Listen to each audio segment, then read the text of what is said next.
I set out to complete all 22 Steam achievements for Smushi Come Home, a 3D indie platformer in which you play as Smushi, a cute, spry little mushroom determined to make his way through seasonal landscapes, tricky cave systems, and vast lakes in pursuit of his goal, returning to his family.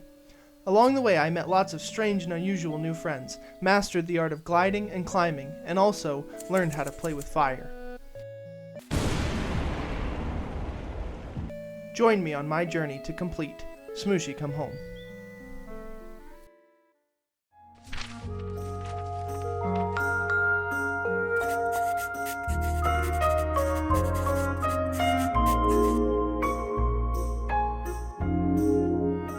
I began my journey as all great journeys begin, in bed. Upon awakening, I thought it a good idea to check on my mushroom family, Mishu, Mushu, and Umi. So, immediately after exiting through the back door for some reason, I made my way over to my, siblings? Let's say siblings for now. First up is Mishu, whom I discover is working on a new drawing of all of us picnicking. However, it's not quite finished yet, so being a dutiful brother, I leave him to his important work. Second is Musho, who I find practicing his floating. See, Musho doesn't know how to swim, so just in case he gets caught in the water, he's decided to make sure he knows how to float. I, likewise, leave him to his task. Last is Umi, who I find standing up on this stone object practicing his flute. He seems to have lost Pokey, which I quickly discover is his pet ladybug and also, naturally, his best friend. I, determined to help Umi find his lost friend, set out in search of the little bug. After searching around for a bit, I find Pokey on this little island. I quickly hop over and, using the flute Umi lent to me, proceed to lead him back to Umi. Umi, upon being reunited with his friend, is overjoyed. And now, with our family complete, we decide to climb down to join the others. However, before that can happen, disaster strikes.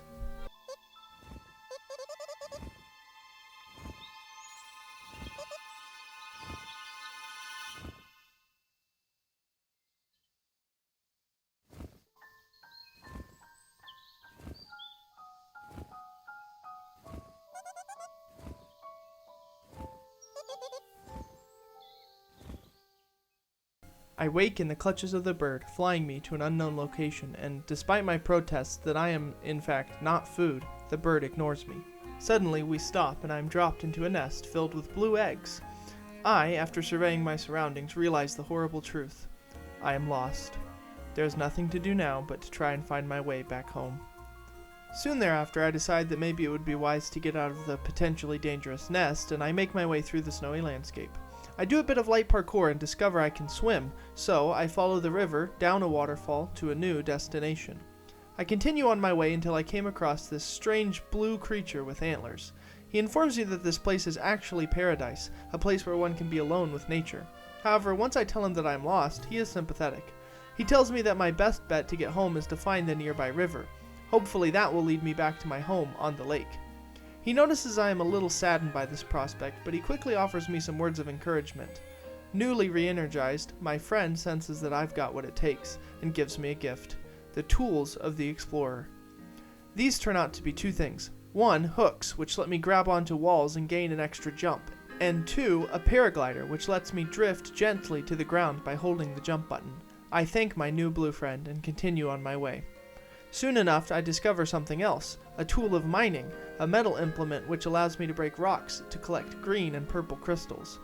With my inventory coming along nicely and feeling more determined than ever to return to my family, I proceed through a tunnel to discover whatever might await me on my journey.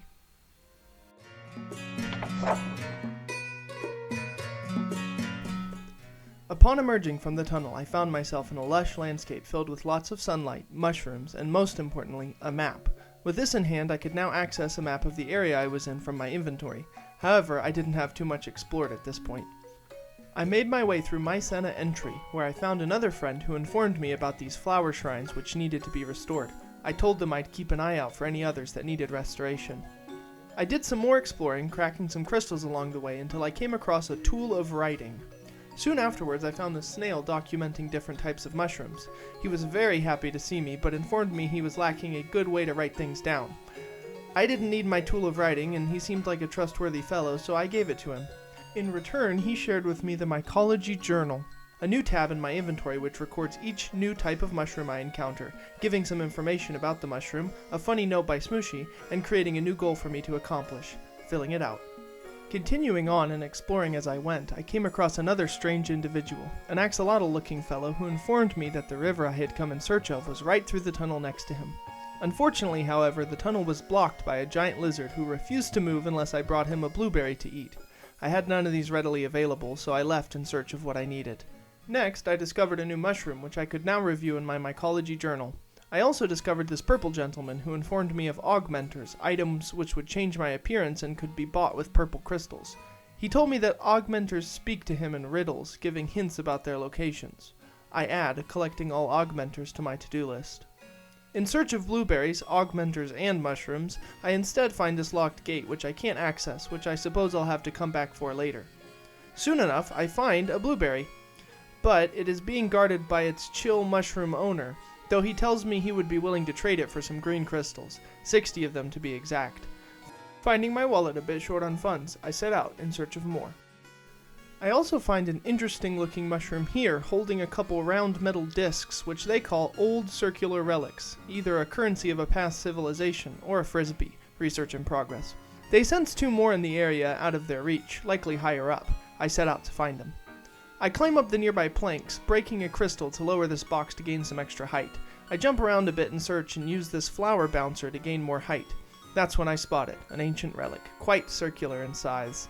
After a bit more platforming, I discover the second one not far from its friend. These 2 in hand, I return to the collector. In return for my efforts, I am awarded with 20 green crystals, a huge boon to my blueberry buying budget. Upon finishing my discussion, I am also awarded my first achievement, Ancient Frisbees. That means only 21 to go to complete my challenge. Very close to the 60 green crystals I need, I begin searching for a few more, discovering a couple of new mushrooms along the way. I also run into this floating fellow who is impressed by my gliding abilities. Turns out this is a forest wisp who gives me something called an essence of wind, which will allow me to glide a bit better with each one that I collect. I say thanks and continue my search for crystals. Soon, I have enough collected, so I return to the blueberry's mushroom guardian and trade him the crystals for his blueberry. He also tells me there might be another blueberry in a cave nearby somewhere. With this in mind, I return to the axolotl and place my newly acquired fruit in front of the lizard. Unfortunately, because he is selfish and lazy, this only encourages him to crawl about halfway out, and he demands another. Luckily, I have an idea of where I might get one. I continue my exploration of the map, collecting crystals along the way as always, and even discovering a new mushroom. I search through, on, and under these flower beds for more crystals, in the process receiving my second achievement, Crystal Collector, for collecting 100 crystals total. I make my way through more flowers and flower pots, finding this band of elasticity in the process.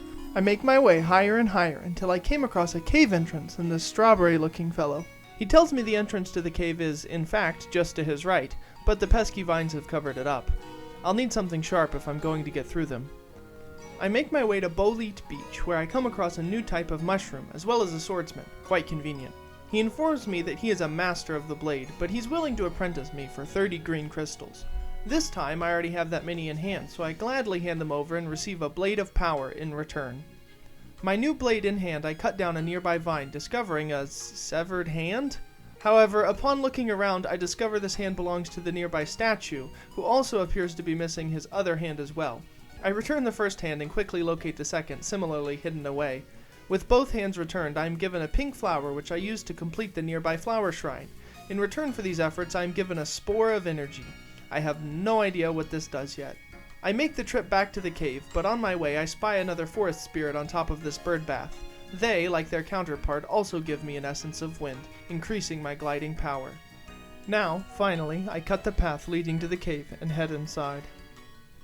The Crystal Cave turned out to be pretty much exclusively parkour and light puzzle solving, so I decided to edit it down into a nice little caving montage for you all.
Second blueberry obtained, I exit the cave and make my way back to the lizard and axolotl. Upon placing the blueberry in its place, the lizard is lured out into the sun, and with some light convincing, I am able to talk him into seeking refuge in the even darker cave right in front of him, instead of the one he is blocking. In return, I am gifted my next achievement, Hungry Hungry Lizard. With the path now cleared, I make my way through another tunnel in search of the river, the lake, and ultimately, my family. One note before moving on. I left a few things undone in this section because as I was playing, I had thought the game was, actually let me make a professional diagram for you. Here you go. So I had thought this was more or less a hub world and I would be coming back here, when in fact this game is actually more or less laid out like this. However, don't worry, my search for all the game's achievements will bring me back here before the end.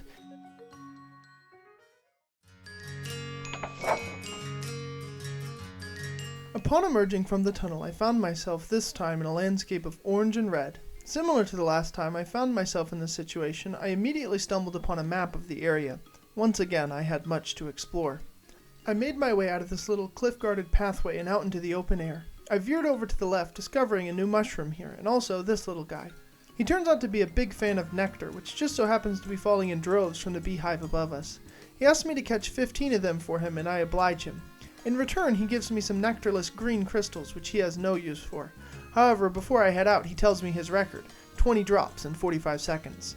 I'm not exactly the kind of person who's going to take that kind of bragging lying down, so I buck it up once more and set to work, promptly getting 27 on my first try, if you count the one I got on literally the last frame. In return, I am gifted my first augmenter, a honey augmenter, as well as my next achievement, Sweet Sweet Nectar. I quickly check out my newly acquired augmenter in my inventory, which I can buy for 12 purple crystals. After purchase, I can equip it, changing Smushi's appearance. A very nice addition, however, I stick with the classic look for now. I continue exploring this next area, collecting some crystals and failing to scale this wall here. Luckily, I run into another new mushroom, as well as some fellows practicing their climbing.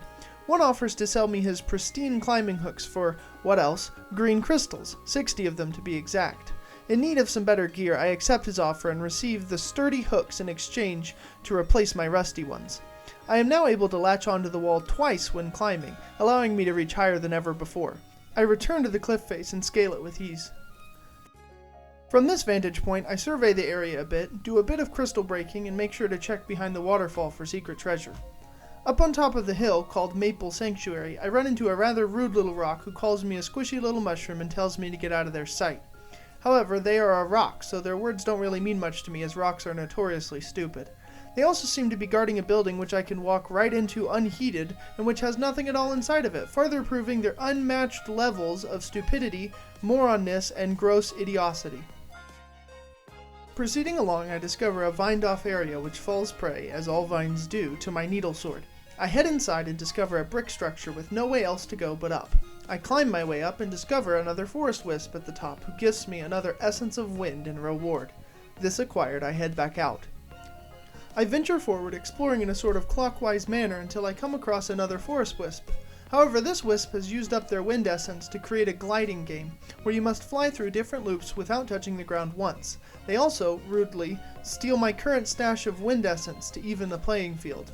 Unfazed, I attempt their challenge. Wee. Then, their next challenge. Wee. And then, the final challenge. Wee.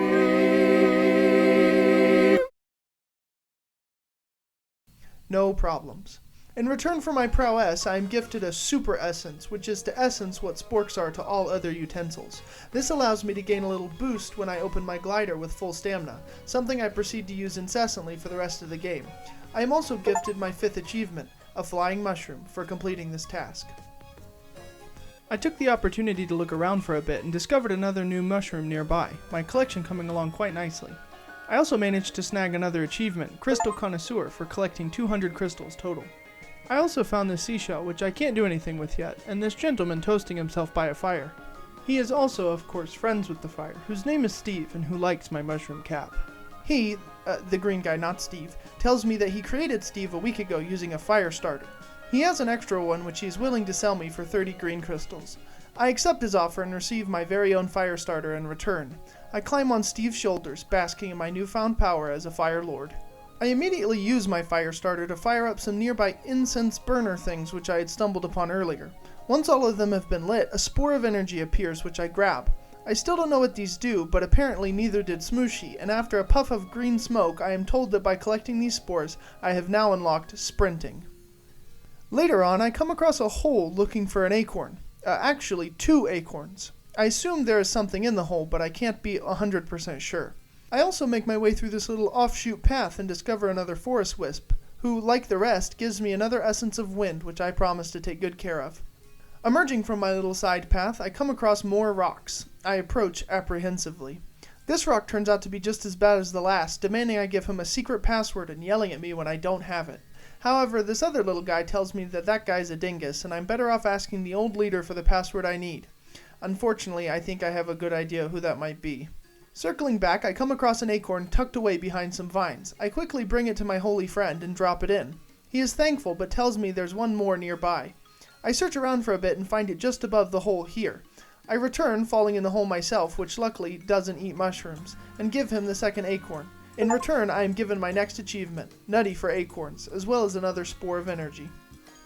On the nearby river, I find a fellow mushroom standing ominously next to some large bombs. I tell him that I've heard that this river leads to the lake I was looking for, and I'd like to pass through it, but he informs me that currently the river is blocked off by a metal grate. Luckily, he does have bombs. Unluckily, he seems to be lacking the necessary explosive powder to detonate them. That is where I come in. I set out in search of the powder. After flying around a bit, I find some wooden planks jutting out from the cliff sides. Upon climbing up, I find not explosive powder, but a container of light. I jump down to the little tent area I probably should have visited first, discovering a new mushroom just beside it. Right in front, I discover a little guy hammering away at some scrap metal. He tells me about the nearby cave, which is apparently quite dark. He tells me I best leave it alone, but after I inform him I am quite determined to explore it. He tells me that he has been working on a little contraption. However, he is missing the main piece, a light bulb. He is quite surprised when I pull out the light bulb already found, and he quickly goes to work crafting. After finishing, I receive a headlamp. Now, fully equipped, I venture into the nearby cryptic caverns. Inside the cave, I began my upward climb until I came across a controller requiring a certain code. Luckily, someone left the code right here, and they did a terrible job tearing it in half to obscure the code. I enter this code and activate a piston allowing me to reach higher up. However, before I progress, I head off on this little side path, blowing up some TNT to remove a boulder which blocked my way. Inside, I find this little olive-sized mushroom crying as they seem to have lost their love. After realizing that they have been freed, they are overjoyed. Apparently, they were separated from their love while exploring this cave. I tell him he should probably head out as quickly as possible while I keep an eye out for his missing love. He agrees to this plan and gives me another spore of energy and appreciation. I return to the main path and make my way up, across this pool of water and up to these weird statues. A nearby note gives me a hint, stating that maybe these statues need to be arranged a certain way, and sure enough, after pushing the statues to all face the center, a flower bouncer appears, allowing me to progress. Next, I came across another pool of water, this one being refilled by a pipe. A nearby note informed me that the drain below is my way out of this cave, but currently there is no way to reach it. I followed the pipe system upward until I came across the handle which, after turning, stopped the water flow and the pond quickly drained out. Before exiting, however, I noticed a nearby pipe roped off with vines. After giving them a slice, I made my way in, exploring the pathways to find some extra crystals, a new type of glowing mushroom, as well as another piece of TNT placed suspiciously close to a large bunch of stone. After blowing it up, I discovered another little person inside, whom I quickly realized is the other lost lover I had been looking for. I quickly fill her in on the situation, and as a thank you, I am gifted the pelagic augmenter. Also, after finishing my conversation, I am gifted my next achievement, Star Lost Lovers, for rescuing these little guys. I quickly made my way back, falling down the drain into a new cave. One quick wind tunnel activation later, and I found myself flying across an expanse. On the other side, I find just what I am looking for, explosive powder. Mission accomplished, I jump down another nearby drain, popping up out of a body of water near my blacksmith friend and the reunited lovers. Returning to my pyrotechnic mushroom friend, I give him my recently acquired explosive powder, which he loads into one of his bombs. I quickly give it a light and run away to take cover. The bomb does some good damage to the metal grate, but not quite enough, so I set out again to return with another explosive powder to finish the job, and I know just where I should go to find it. I return, begrudgingly, to the rude rock lady and inform her that I know she used to be part of the club across the way. Apparently they have had a falling out, I wonder why, since they weren't tough enough. I ask her for the secret password, but she tells me that I have to earn it first by completing her obstacle course. Never one to back down from a challenge, I oblige her. I am teleported to said obstacle course and she tells me I have no glider or hooks to complete it. Make it to the end and the password is mine. I clear the first obstacle. I stop being stupid and go around here and clear the first obstacle with ease. In fact, after my first mishap, I run the rest of the course almost flawlessly. Upon reaching the end, the rock is astounded by my skills. Returning, the rock lady informs me I've taught her a thing or two about life and gives me the secret password. However, before heading out, she tells me of an even harder, more painful obstacle course. I make my way through the second obstacle course in much the same way as I did the first, falling once or twice, but quickly getting my groove and breezing through the latter half without a mistake. After completion, Mrs. Rock is absolutely bamboozled, informing me that this course was too tough even for her. As a prize for my accomplishment, I am gifted a verdant augmenter and my next achievement. Do you even parkour? With the secret password in hand, I head back over to the secret clubhouse, detouring to admire a new mushroom. I give them the password and find the explosive powder inside. I then return to the demo man who sets up the other bomb, which I light and watch as it tears a hole through the metal grate which had blocked my path, unlocking my next achievement, Demolition Expert.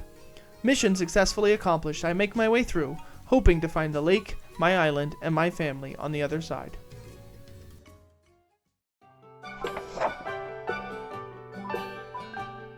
I emerge, as is now my habit, from the tunnel. This time a wide expanse of water greets my eyes, as well as some capybaras. Like the other times, I also find a map nearby, which I collect and examine. I head over to the elegantly behatted capybaras, but I quickly discover they seem to be feuding. Best I can figure, they are all siblings, and the two stylish ones are mad at the other one.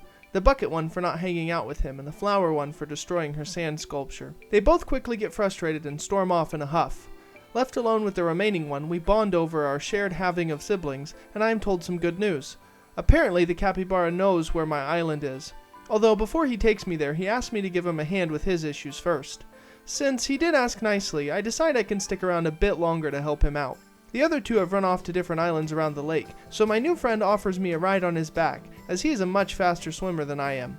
I hop on his back and away we go. First up is Mr. Bucket. We find him nearby, and although some remaining angry feelings bubble to the surface, he eventually tells us that he has made a new friend who has recently gone cave exploring without returning. By this point, I'm a veritable expert in rescuing people from caves, but this cave, I am told, is underwater.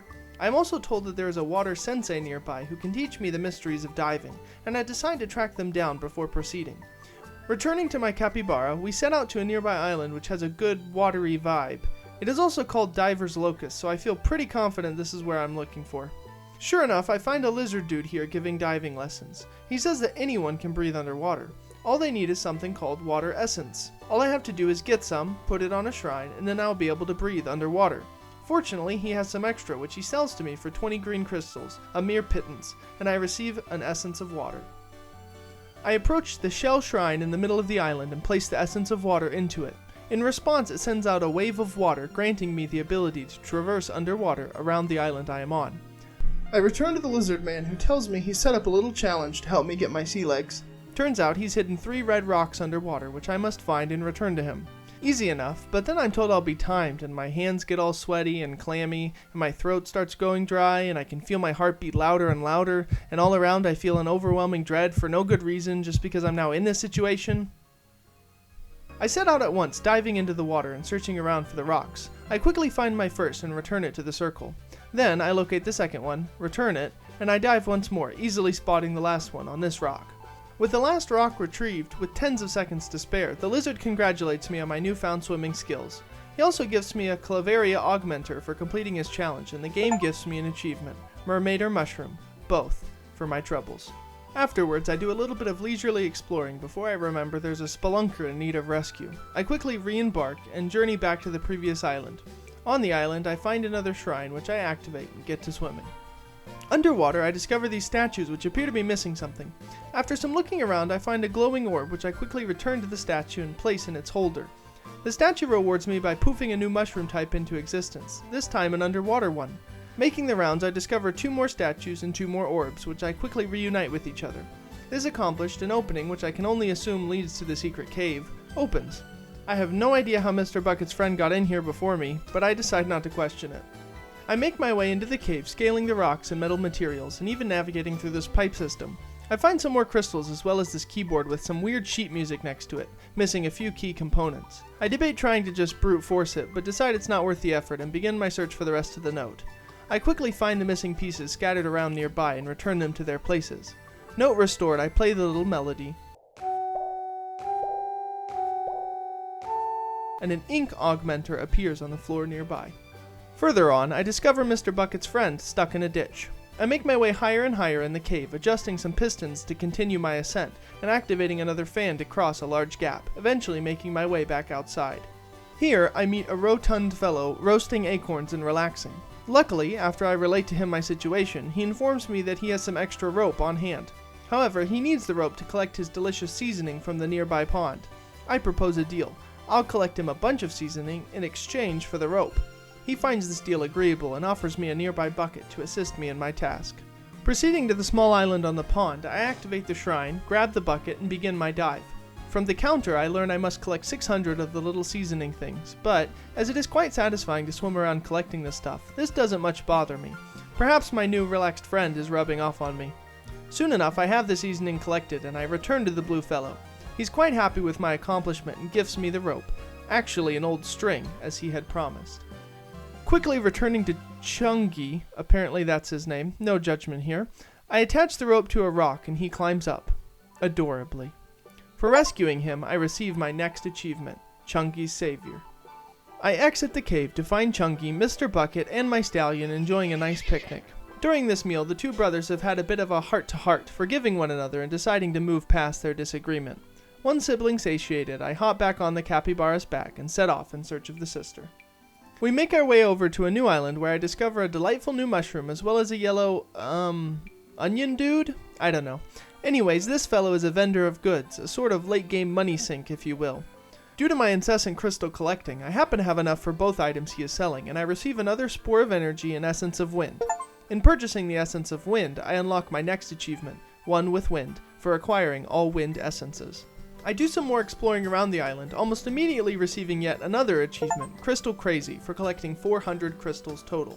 At the top of the island, I find a candle which I grab and place in an appropriate looking spot in the middle of the island. I then light it on fire. I repeat this process 2 more times with some other candles I find. Once all 4 are lit, a new mini island opens up with a cave entrance, and I head inside. Inside, I find a broken down keyboard missing a couple of components. After blowing a pathway through some rock, I make my way upward until I come across a battery. Taking hold of this, I return to the keyboard. With the keyboard restored, I play the tune listed on the paper in front of it and receive a secret opener as a prize. This in hand, I take the other pathway in the cave and come across these crystals. After solving the puzzle, and not, I repeat not, just brute forcing it like a loser, a flower bouncer appears and I rocket upward, discovering a trove of crystals.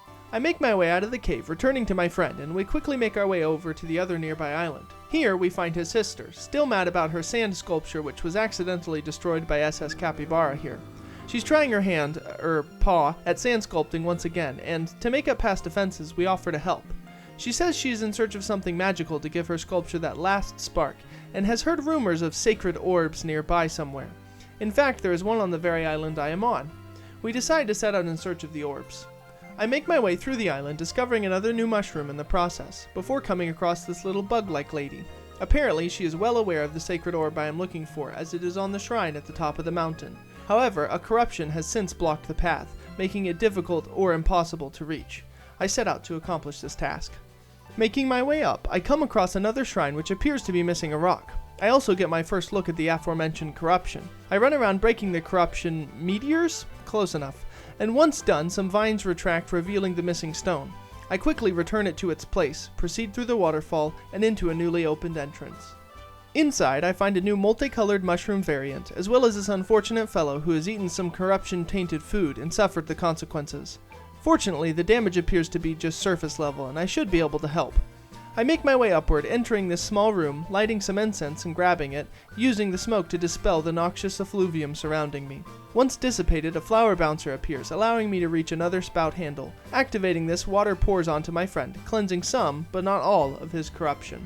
Continuing upwards, I find another room, this one with a giant corruption meteor in it. In the next room, I find some different colored flowers. Breaking some nearby corruption, I am rewarded with a rock similarly colored to one of the flowers. After placing the last rock next to the others, another flower bouncer appears. Above, I discover some TNT, which I quickly take back to the large meteor, light it, and watch the rubble fly.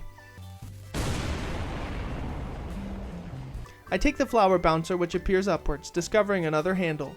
I activate it, completely cleaning up my infected friend and granting me my next achievement, clean up this mess. I make my way back down and, after warning the blue fellow not to eat any more suspicious food, he leaves. Behind him I find a red rock which I place in a shrine in the center of the room, unlocking a new pathway previously closed off with vines. I make my way through. Now, at the top of the mountain I find it, the sacred orb I have been looking for. I make my way back down, returning to the two siblings. Luckily, my friend seems to have found another orb exactly the same. Placing these in place, the sister reveals her sand sculpture, a perfect likeness of her brother. Delighted at this kind gesture, the two capybaras make up their issues and resolve their previous argument. In reward for helping them, I receive my next achievement, Capybaras United.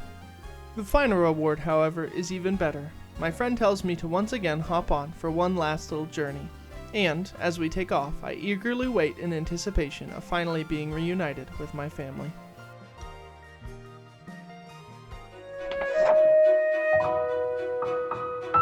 Back on the island, my siblings are gathered around each other, desperate for ideas on how to rescue me. They've attempted to make a boat, but it fell apart. They can't swim very well, and they are all out of ideas. In despair, each one bows his head to cry as Umi asks where I could possibly be.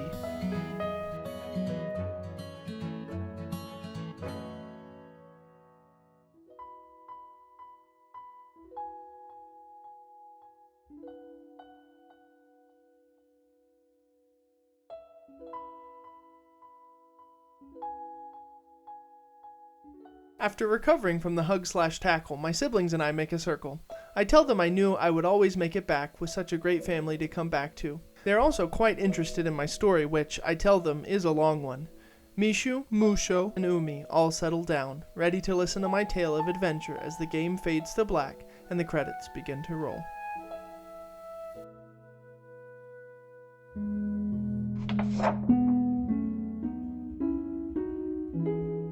However, I've only achieved 16 of the game's 22 achievements at this point, so I click Continue Exploring to begin the final leg of my journey.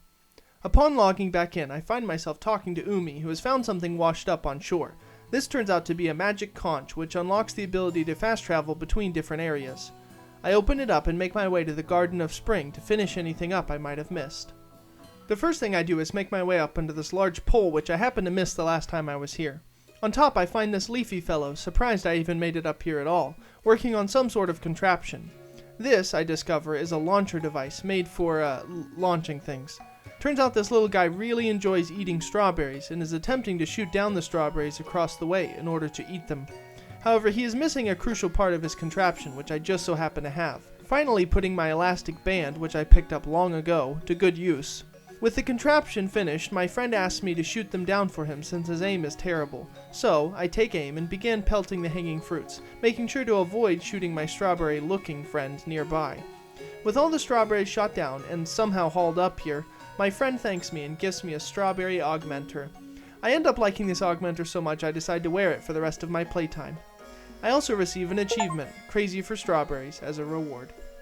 Next, I revisit these flower shrines, quickly restoring the nearby flowers to their rightful places. In return for each, I am granted a spore of energy and also another achievement, got the zoomies for collecting every spore of energy in the game. Continuing my search, I find one last flower shrine in need of restoration, and, after returning the flower to its place, I am granted my 19th achievement, Bloom and Blossom. I am also given a purple augmenter for my troubles. With my task complete, I return to this flower-wearing individual who grants me another augmenter, the flower augmenter, for fixing every one of the flower shrines. I then make my way to this locked door which I was unable to get through earlier. Using the secret opener that I had discovered at the lake, the pathway opens up, permitting me to enter. Inside I find my onion father? At least something like that. We talk and I reminisce about my journey, which this fellow seems very interested to hear about. As a reward for being brave, I am gifted a show augmenter, the most unique looking one by far. I am also granted my next achievement, Meet Your Maker. Lastly, I make my way back to the Forest of Fall. Once there, I locate the water shrine which I had stumbled upon before learning how to swim or what it even was. Now I am able to activate the shrine and dive down into the surrounding pool of water. I make my way through an opening leading to a small expanse filled with inky black mushrooms. This, as it turns out, happens to be the last mushroom of the game for me to discover, and I am rewarded my next achievement, a true mycologist, for discovering them all. Nearby, I find a button which I press, revealing a group of stone platforms. I quickly scramble up this timed parkour challenge, the final one of the game. At the top, I discover it, the Sparkle Augmenter. I quickly open my inventory and purchase this final augmenter. As I don my final mushroom cap, I am granted my 22nd and final achievement, Modified Mushroom. I do a quick spin of joy at accomplishing my goals.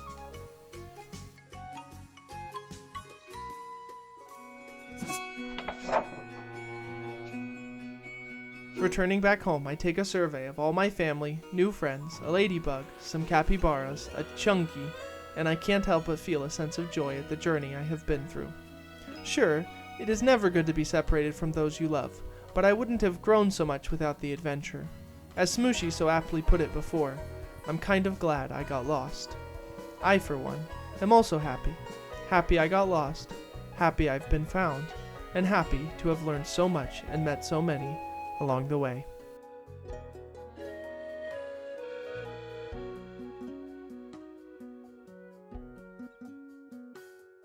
As for you, my friends, I thank you for joining me on this journey. If you've enjoyed this video, be sure to hit the subscribe button below to catch many more similar videos coming soon. The question for today is, what was your favorite looking NPC that I met during my playthrough? Leave a comment below with your opinion. Oh, and if anyone says the Rock Lady, you have issues.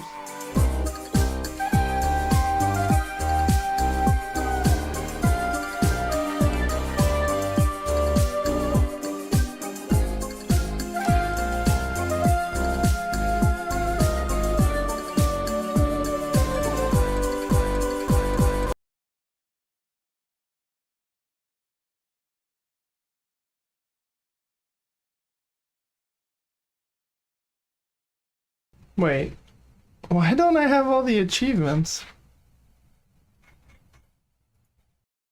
There's a DLC now?